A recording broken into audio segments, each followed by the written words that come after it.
साथियों, स्वागत है आप सभी का एक बार फिर से मेरे चैनल पर। तो जैसा कि अब हम सीएसआईआर की तैयारी के लिए आगे बढ़ेंगे, कंटेंट्स हमारे चैनल पे अवेलेबल है, आप उसको अभी भी अच्छे तरीके से वॉच आउट कर सकते हैं। उसी के क्रम में जो कि आपका सीएसआईआर 2024 का एग्ज़ाम जो आपका कंडक्ट हुआ, वहाँ के क्वेश्चन पेपर को हमने डिस्कस कर लिया था, लेकिन सेक्शन बी जो आपका सेकंड शिफ्ट का क्वेश्चन पेपर था, उसके बारे में हमने चर्चा नहीं किया था। तो इस पर्टिकुलर वीडियो में हम उस कुछ क्वेश्चंस के बारे में यहाँ पे डिस्कस करने वाले हैं और देन फिर हमारा जैसा डिटेलिंग वीडियो आता है वो आपको मिलना स्टार्ट हो जाएगा। तो आप मेक श्योर कीजिएगा कि आप हमारे मेंबरशिप को जरूर ज्वाइन करके रखें, ताकि जो एक्सक्लूसिव वीडियोस हैं जिसमें आपको आसानी के साथ आप वहां पे उसको अवेल कर सकते हैं। बाकी अगर आप प्लेलिस्ट के फॉर्म में जाएंगे, अगर आप न्यू स्टूडेंट्स हैं, तो आपको यहाँ पे जो कि मैंने क्या कर दिया है कि यहाँ पे एक सीएसआईआर एक्सक्लूसिव लेक्चर्स का वीडियो डाल दिया है, क्योंकि आप सबकी क्वेरी होती है कि सर हमको सीएसआईआर के लिए स्पेशल टारगेट अगर करना है, तो जैसे होता नहीं कि हाँ कुछ स्पेशल पॉइंट्स हैं या कुछ स्पेशल लेक्चर्स हैं या कुछ स्पेशल टॉपिक्स हैं जो सीएसआईआर में बहुत ही महत्वपूर्ण भूमिका निभाते हैं, वहां से क्वेश्चंस बन सकते हैं और आपका कह सकते हैं कि कॉन्सेप्ट बूस्ट करने में भी वो काफी हेल्पफुल हो सकता है। तो उसको मैंने यहाँ पे आपका डाल दिया है। यहाँ पे आपको बहुत सारे वीडियोस आपको ओपन मिल जाएंगे और कुछ वीडियोस जो है वो आपको पेड सब्सक्रिप्शन में मिलेगा। तो पेड के लिए आपको हमारे चैनल की मेंबरशिप लेना होगा, अदरवाइज आपको यहाँ पे क्या करना है, आप टेलीग्राम चैनल को ज्वाइन कर लीजिए। अगर आपको वहां पे मेंबरशिप लेने में या किसी भी तरीके की कोई भी प्रक्रिया करने में अगर आपको कोई भी दिक्कत आती है, तो यहाँ पे आपको हेल्प कर दी जाएगी। राइट।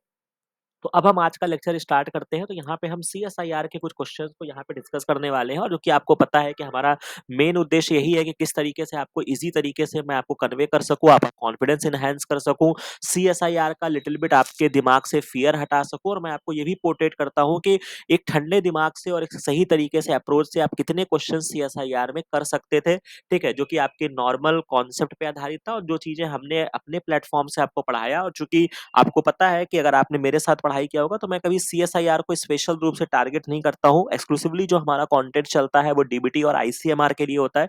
बट फिर भी हमने सीएसआईआर में भी बहुत अच्छे रिजल्ट्स दिए हैं, और वैसा कि मेरा हमेशा से कहना रहता है, और जो बच्चे फॉलो करते हैं इसी प्लेटफॉर्म से, अभी जैसा ही आपका स्कोर कार्ड अपडेट हो जाएगा, मतलब रैंक तो अपडेट हो गई है, लेकिन जो ऑफिशियल स्कोर कार्ड होता है वहां पे जब रैंक अपडेट हो जाएगी, तो मैं खुद टेलीग्राम चैनल पे काफी स्टूडेंट्स के जो हैं वो मैं रिजल्ट्स पोस्ट कर दूंगा, जिन्होंने अपने सक्सेसफुली नेट को अवेल किया है, जेआरएफ क्वालिफाई किया है, मतलब इस पर्टिकुलर कंटेंट्स को फॉलो करके या मेरी बातों को फॉलो करके।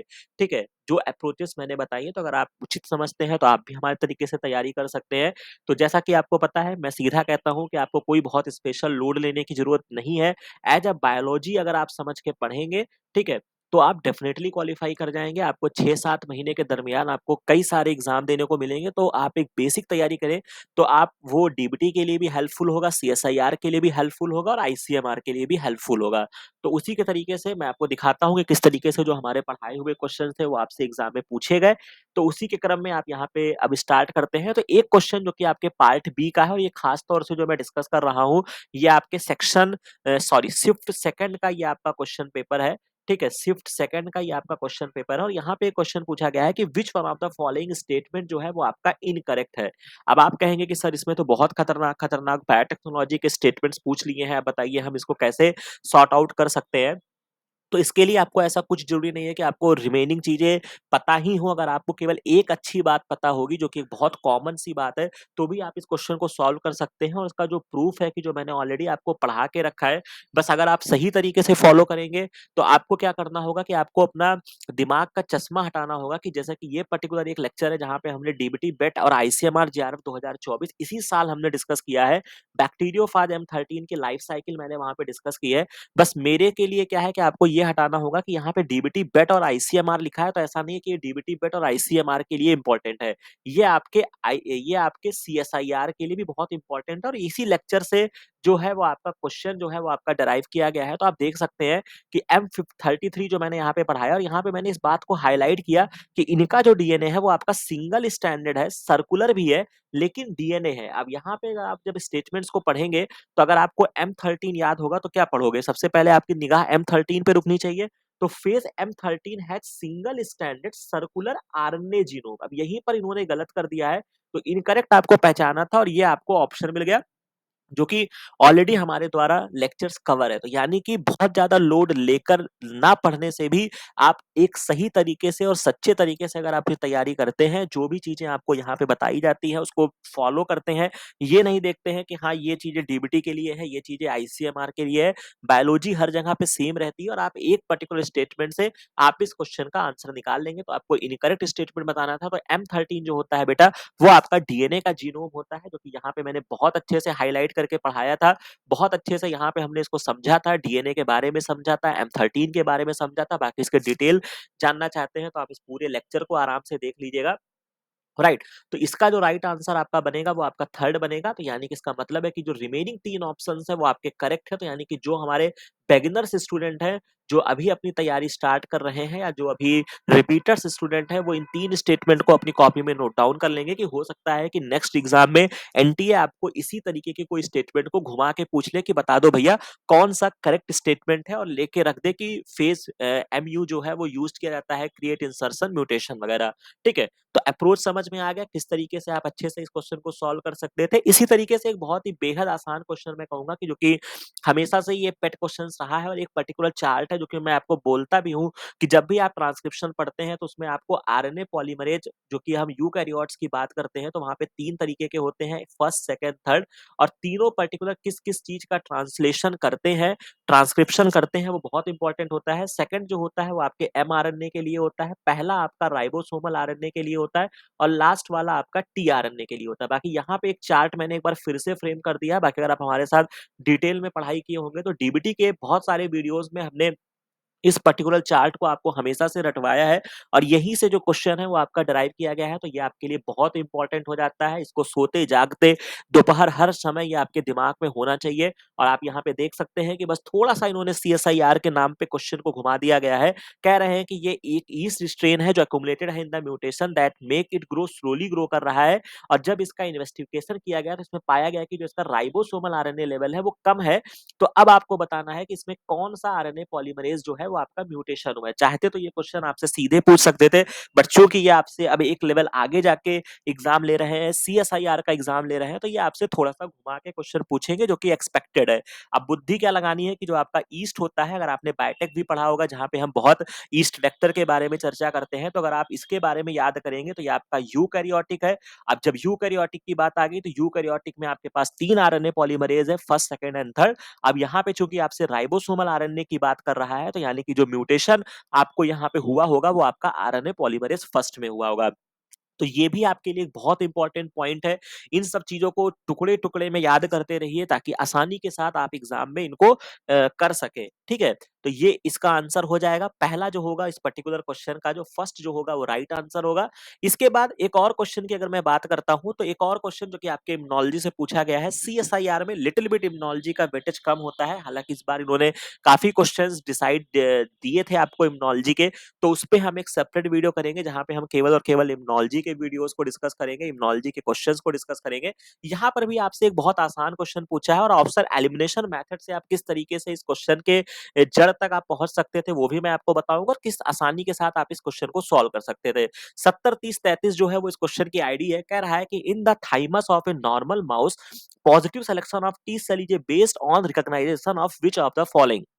अब जो कि आप पढ़ते हैं कि जब आप टी सेल्स का मैच्योरेशन पढ़ते हैं वहां पे 2 तरीके का होता है, एक आपका नेगेटिव सिलेक्शन होता है और एक आपका पॉजिटिव सिलेक्शन होता है। पॉजिटिव सिलेक्शन जब आपकी टी सेल्स बन रही होती हैं तो ऐसी टी सेल्स जो कि फॉरेन पार्टिकल्स को फॉरेन समझे, मतलब अपनी सेल्फ जो आपकी एमएचसीज मॉलिक्यूल है या अपनी सेल्फ जो एंटीजन कह लीजिए या कुछ भी कह लीजिए, उनको एज अ फॉरेन ना डिटेक्ट करें, उसी को हम क्या बोलते हैं, अगर वो सेल्स हमको मिल जाती हैं तब उनको हम पॉजिटिव सेलेक्ट कर लेते हैं कि हाँ भैया तुम सही हो। लेकिन अगर गलती से ये अपनी ही सेल्स को कुछ हार्म पहुंचाता है तो उनको हम नष्ट कर देते हैं, जिसको हम नेगेटिव सिलेक्शन बोलते हैं। इसके रिगार्डिंग भी हमने डिटेल में इम्यूनोलॉजी के वीडियोस में आपको मिल जाएगा। अब चूंकि इस क्वेश्चन का आंसर आप कैसे निकालेंगे, तो जैसा कि इसमें एक फोर्थ ऑप्शन दिया है कि foreign antigen associated with TLR ligand. अब इस क्वेश्चन के ऑप्शन को तो आपको टिक भी नहीं करना है। अगर आपने थोड़ी सी भी इम्यूनोलॉजी अगर आपने पढ़ी होगी तो टीएलआर ऑप्शन को आपको टिक नहीं करना है। क्यों नहीं करना है? क्योंकि टॉल लाइक रिसेप्टर की जब हम बात करते हैं तो ये हम बात करते हैं बेटा जी इन्नेट इम्यूनिटी में बात करते हैं। तो जब यहाँ पे अब चूंकि आपने थाइमस की बात कर रहे हैं, टी सेल्स की बात कर रहे हैं, तो यानी कि आप एडाप्टिव इम्यूनिटी की बात कर रहे हैं, तो यानी कि आपको टीएलआर लिगेंड नहीं लगाना है। ये आपका इन्नेट इम्यूनिटी का पार्ट हो जाएगा। और जैसे ही इसकी चर्चा आई है तो मैं चाहूँगा कि अगर आप बहुत अच्छे से तैयारी कर रहे हैं, फ़ोकस कर रहे हैं और आपका इम्यूनॉलजी जो कि आपका एनआईआई का एग्ज़ाम भी आपके सर पे आ खड़ा हुआ है, तो मैं जानना चाहूँगा कि टीएलआर 2 जो होता है वो किसके लिए होता है, 4 किसके लिए होता है, टीएलआर 5 किसके लिए होता है, मतलब किसको रिकॉग्नाइज़ करता है और टीएलआर 9 किसको रिकॉग्नाइज़ करता है। तो ये 4 चीज़ें मैं आपको होमवर्क दे रहा हूँ, कमेंट सेक्शन में ज़रूर बताइएगा अगर आप सही तरीके से अगर आप प्रिपरेशन करना चाहते हैं और मेरे को फ़ॉलो करते हैं, अपनी कॉपी में नोट डाउन करिएगा और कमेंट सेक्शन में ज़रूर बताइएगा।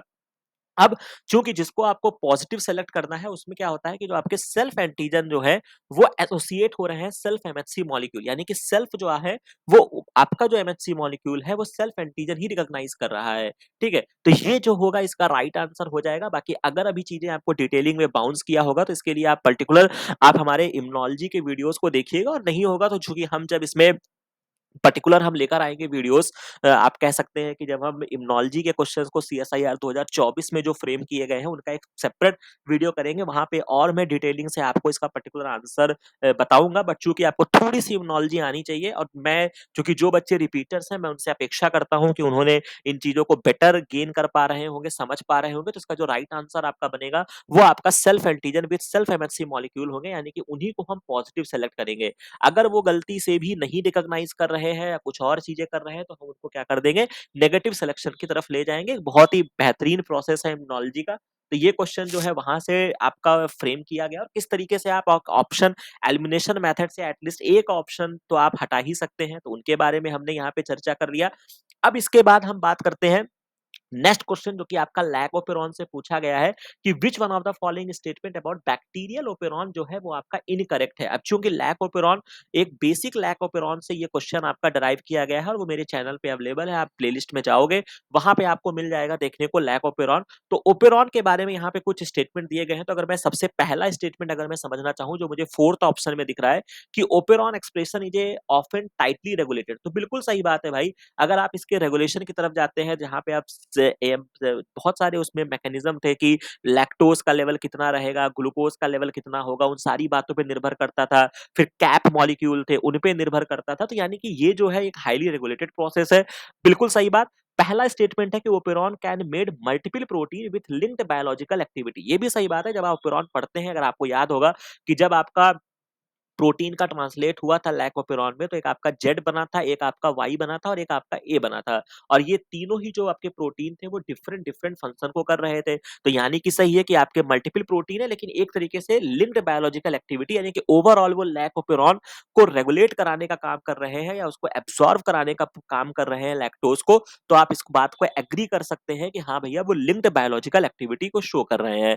तो इस स्टेटमेंट को भी मैं ट्रू मानूंगा। इसके बाद operon express multiple protein from a single mRNA. अब ये भी बात सही है कि जो ये पर्टिकुलर आपका प्रोटीन था, ये एक आपका सिंगल एमआरएनए था, जिससे आपको 3 जेड वाई ए। अब इसी तरीके से आपका जो क्वेश्चन है वो आपका आईसीएमआर 2024 में भी पूछा गया है, जिसको हमने डिस्कस किया है। तो उसी कॉन्सेप्ट को यहाँ पे इन्होंने फ्रेम किया है कि ओपेरॉन जो है वो आपके एक्सप्रेस होते हैं multiple protein from a single mRNA. तो ये भी बात आपका सही हो गया। तो यानी कि जब आपको 3 स्टेटमेंट अगर आप कॉन्फिडेंस हो गए कि आपने जो एक बेसिक लैक ओपेरॉन पढ़ के गए थे उससे आपको मिल रहे हैं, तो जो आपका इनकरेक्ट स्टेटमेंट हो जाएगा वो आपका थर्ड हो जाएगा। बाकी इसको भी मैं आपको समझा देता हूँ कि mRNA transcript of an operon has only one Shine Dalgarno sequence upstream for the first open reading frame. तो ये कोई नेसेसरी नहीं है कि उसके पास केवल एक साइड अल्गार्नो सीक्वेंस होगा, ठीक है। और चूंकि यहाँ पे जब आप ट्रांसक्रिप्ट की बात कर रहे हैं, तो ट्रांसाइन डेल्गार्नो जो आप सीक्वेंस देखते हैं, तो जब आप ट्रांसक्रिप्शन की बात करते हैं तो वहां पे तो आपके टाटा बॉक्स होते हैं, ठीक है। अगर आप यहां से भी क्लिक करना चाहें तो वहां पे टाटा बॉक्स होता है। अगर हम यूकैरियोट की बात करते हैं तो हॉगनेस बॉक्स होता है, ठीक है। लेकिन साइन डेल्गार्नो सीक्वेंस की आपको आवश्यकता जो पड़ती है वो आपको ट्रांसलेशन में पड़ती है, ना कि आपको ट्रांसक्रिप्शन में पड़ती है। तो ये जो आपका पर्टिकुलर है कि इनके पास जो आपके ट्रांसक्रिप्ट बने हैं, मतलब पर्टिकुलर बात जो कर रहे हैं कि जो आपका एमआरएनए का ट्रांसक्रिप्ट है एक ओपेरॉन का, has only one Shine Dalgarno sequence. तो ये पर्टिकुलर जो है ये थोड़ा सा कॉन्ट्राडिक्टरी है। उतना सही ये लाइन जो है वो एक्सप्लेन नहीं कर रहा है इस पूरे स्टेटमेंट को, चूंकि हम अपने 3 स्टेटमेंट पे ऑलरेडी वेल तरीके से कह सकते हैं कि बहुत बेहतरीन प्रूफ जो सब स्टेटमेंट है वो हमें मिल गया है। तो इसका जो इनकरेक्ट स्टेटमेंट होगा वो आपका थर्ड होगा। तो यहाँ तक बात आपको समझ में आ गई होगी। तो और ये भी कोई जरूरी नहीं कि आपके पास केवल एक ही साइन टेलकार्नो सीक्वेंस हो। तो ये स्टेटमेंट जो होगा वो आपका रॉन्ग हो जाएगा। तो इसमें जो इनकरेक्ट स्टेटमेंट आपका बनेगा वो आपका थर्ड बनेगा। नेक्स्ट क्वेश्चन जो कि आपका टीआई प्लाज्मिड से क्वेश्चन है 70-30-64 है और ये एक बहुत ही यूनिवर्सल टॉपिक है जो कि हमेशा से पूछा गया है। और एग्रोबैक्टीरियम चाहे आप डीबीटी के रेफरेंस में अगर आप देखें और चाहे आप सीएसआईआर के रेफरेंस में देखें तो ये उनके लिए कह सकते हैं कि one of the favourite topic है और इसको मैंने कवर करके रखा है। और यहाँ पे जो क्वेश्चन भी पूछा गया है जो मैंने ऑलरेडी अपने चैनल पे कवर किया है उसी के आसपास है, वो मैं भी आपको दिखा देता हूँ कि टीआई प्लाज्मिड है फ्रॉम द एग्रोबैक्टीरियम ट्यूमेफिशियन है, जीन है auxin cytokinin and opine synthesis, while gene for opine catabolism and विर जीन जो होते हैं वो टीडीएनए के आउटसाइड होते हैं। ये सारी जब आप उसके टीडीएनए के या टीआई प्लाज्मिड को जब आप देखते हैं तो वहां पे आपको मेंशन हो जाएगा कि यहाँ पर आपका कहीं विर जीन पड़ा था और ये इतने दूर में जो आपका टीडीएनए था उतने रीजन में आपको ऑक्सिन साइटोकाइन और दुनिया भर की चीजें वहां पे देखने को मिल रही है। अब यहाँ पे उन्होंने सिंपल सा पूछा है कि which one of the following gene are involve in providing carbon source of agrobacterium in ecological niche. अब सिंपल सा इन्होंने पूछा है कि भैया कार्बन का सोर्स कौन प्रोवाइड कराएगा। तो इसके लिए क्या था कि आपको पता है कि ऑक्सिन जो था अगर आप मोटा मोटा तौर पे जाते हैं तो आप वहां से भी ऑप्शन को ट्रैक कर सकते हैं कि ऑक्सिन जो था वो तो आपके कह सकते हो कि रूट और अगर आप इसका सीधा सा कॉन्सेप्ट जो मैंने आपको बताया भी था इसी कॉन्सेप्ट से बहुत क्वेश्चन आपके सॉल्व भी होते हैं कि ऑक्सिन जो होता है वो हमेशा रूट का फॉर्मेशन करता है, साइटोकाइनिन जो होता है वो हमेशा शूट का फॉर्मेशन करता है और जब दोनों की कंसंट्रेशन इक्वल हो जाती है तब आपका एक स्ट्रक्चर बनता है जिसको हम कैलस बोलते हैं। बिल्कुल सही बात, यहां तक हमें कोई दिक्कत नहीं। तो अगर आप इस तरीके से देखना चाहो तो भैया अगर ऑक्सीजन जहां जहां पे रखा है वहां वहां पर क्या हो जाएगा, रूट का फॉर्मेशन हो जाएगा। तो ये ऑप्शन आपका कैंसिल हो गया। अब बचता है केवल आपके पास एक ही ऑप्शन। अदरवाइज अगर आप इसमें पूरे डिटेल लेक्चर को हमारे साथ पढ़ा होगा जो कि मैंने आपको मेरे चैनल पे अवेलेबल है, agrobacterium mediated gene transfer 3-4 lectures लगे थे इस पर्टिकुलर पार्ट को मुझे कवर करने में। और यहां पर आप देख लीजिए opine catabolism, genes for opine catabolism located on T DNA and used as a source of carbon and nitrogen. अब इस पर्टिकुलर चीज को आप देखिए कि वहीं पर मैंने हाईलाइट करके रखा है क्योंकि ये मुझे पता है कि क्वेश्चन जो होगा वो यहां से फ्रेम हो सकता है। ठीक है, तो इसीलिए बहुत इंपॉर्टेंट है। एग्रोबैक्टीरियम बहुत डिटेल में मैंने कवर करके रखा था, तो अगर आपने इसकी डिटेलिंग पढ़ाई की है तो भी आप ऑप्शन से ट्रैक करके सॉल्व कर सकते थे। और बेसिकली अगर आपने ऑक्सिन एंड साइटोकाइनिन के फंक्शन भी अगर आप जानते हैं तो भी आप इस क्वेश्चन को सॉल्व कर सकते थे। तो इसका जो आंसर हो जाएगा वो opine synthesis and opine catabolism हो जाएगा, जो कि क्या करते हैं, इसको कार्बन सोर्स का काम करते हैं। बेसिकली कैटाबॉलिज्म वाले जीन होते हैं, बट चूंकि इन्होंने ऑप्शन को जिस तरीके से फ्रेम किया है तो सिंथेसिस एंड कैटाबॉलिज्म आप दोनों ही चीजों को कंसीडर करेंगे। तो 70-30-64 जो होगा इसका राइट आंसर जो होगा वो आपका थर्ड बन जाएगा। एक और क्वेश्चन जो कि सीएसआईआर ने अपने ही ट्रैक पे पूछा है, मतलब इसमें कोई ऐसा अद्भुत क्वेश्चन नहीं पूछ लिया है कि जो आप कह सकते हैं कि सीएसआईआर के लिए प्रेडिक्टेड नहीं था। और आपने जब भी हमारे साथ पढ़ा है तो मैं आपको हमेशा से बताता था कि ग्लूकोज के हमेशा एपीमर मैं आपको याद कराता था और दो एपीमर तो मैंने आपको बहुत अच्छे से याद कराए थे। एक आपका मैनोज होता है, ठीक है, और एक आपका गैलेक्टोज होता है। ठीक है, अब इसमें क्या था कि मैनोज में आपके 2 बार एन आता है, तो मैंने आपको बोला था कि आप इसको ट्वाइस आता है तो उसको याद रखिएगा कि ये कार्बन 2 का एपिमर हो जाता है और गैलेक्टोज जो होता है वो कार्बन 4 का एपिमर है। अब यहाँ पे आपको पूछा जा रहा है कि क्या स्टेटमेंट जो है वो आपका इनकरेक्ट है। और चूंकि इसी तरीके का एक क्वेश्चन जो था, अगर आप बहुत प्रीवियस ईयर के क्वेश्चन पेपर को अगर आप सॉल्व करते हैं तो शायद 2018 में एक सीधा क्वेश्चन स्ट्रक्चर से बना के ही पूछा गया था कि जब ग्लूकोज और मैनोज के बारे में पूछा गया था तो उसी के आसपास चीजों को उन्होंने बरकरार रखते हुए पूछा है। तो दो स्टेटमेंट तो अगर आप हमारे साथ पढ़ के गए तो बहुत आसानी के साथ आप समझ जाएंगे कि मैनोज जो है वो कार्बन 2 का एपिमर है, बिल्कुल सही बात। और गैलेक्टोज जो है वो आपके कार्बन 4 का एपिमर है, ये भी आपका बिल्कुल सही बात है। अब जो इन्होंने फँसाया है वो आपको एलोज़ एंड टैलोज़ में फँसाया है। तो चूँकि अगर आप लेलिंजर या आप कह सकता हूँ कि अगर आपने व्हाइट पढ़ी होगी या आपने किसी भी बेहतरीन कोचिंग इंस्टीट्यूट्स की बुक को फ़ॉलो किया होगा, तो वहाँ पे जब आप एपिमर का श्रेणी जब आप पढ़ेंगे, उनका क्लासिफ़िकेशन पढ़ते हैं, उनके एग्ज़ाम्पल पढ़ते हैं, तो आपको एलोज़, टैलोज़ ये सारी चीज़ें आपको मिल जाएँगी। तो यहाँ पर जब आप एलोज़ की तरफ आते हैं, ये मैंने लगा दिया है, तो एलोज़ जो होता है ये आपके कार्बन 3 का एपिमर होता है, जो कि यहाँ पे मेंशन है। लेकिन टैलोस जो है वो कार्बन 5 का एपिमर नहीं है, तो ये जो होगा आपका इनकरेक्ट स्टेटमेंट हो जाएगा। बाकी आपके लिए होमवर्क है कि आप इसको बताएंगे मेरे को कमेंट सेक्शन में कि जो ये टैलोस है ये किस कार्बन का एपिमर है। ठीक है, तो ये मैं आपको होमवर्क दे रहा हूं, मैं अभी नहीं बताऊंगा, इसको आप बताएंगे। और बाकी इस क्वेश्चन को आप अपने बेसिक इन्फॉर्मेशन और जो प्रेडिक्टेड चीजें हैं एक उन चीजों से आप इस क्वेश्चन को सॉल्व कर सकते थे। ठीक है, तो ये आपकी कहानी हो गई। इसके बाद एक और क्वेश्चन जो कि हम यहाँ पे चर्चा करने वाले हैं और ये बहुत इंपॉर्टेंट है 70 30 67 जो कि बहुत बेहतरीन क्वेश्चन है और इस क्वेश्चन को आप खास तौर से मैं कहूंगा कि ये डीबीटी का one of the favourite question होता है। हालांकि इसको इन्होंने इस बार अपने में लाया है, लेकिन आपने हमारे साथ डीबीटी की तैयारी की होगी तो मैंने वहां पे ऐसे जो एक पूरा वीडियो ही मैंने डेडिकेट किया है कि जहाँ पे आप किस तरीके से बैंड्स वगैरह को देख सकते हैं। ठीक है, तो बस वही बात है कि आपको अपना नजरिया चेंज करना होगा अगर आपको हमारे साथ प्रिपरेशन करनी है और पॉजिटिव इंटेंट के साथ आपको तैयारी करनी है बिना किसी प्रेशर को लिए। ठीक है, अब यहाँ पे क्या है कि आपसे पूछ रहा है कि आपको 160 केडीए का एक आपका प्रोटीन है, कॉम्प्लेक्स है। ठीक है, जो कि 4 प्रोटीन के मॉलिक्यूल है जिसमें consist of A dimer formed by a 25 KDA का एक आपका डाइमर है जो कि डाइसल्फाइड बॉन्ड से लिंक है और 3 आपके अदर प्रोटीन है। तो कहने का मतलब है कि आपका एक प्रोटीन है 160 केडीए का।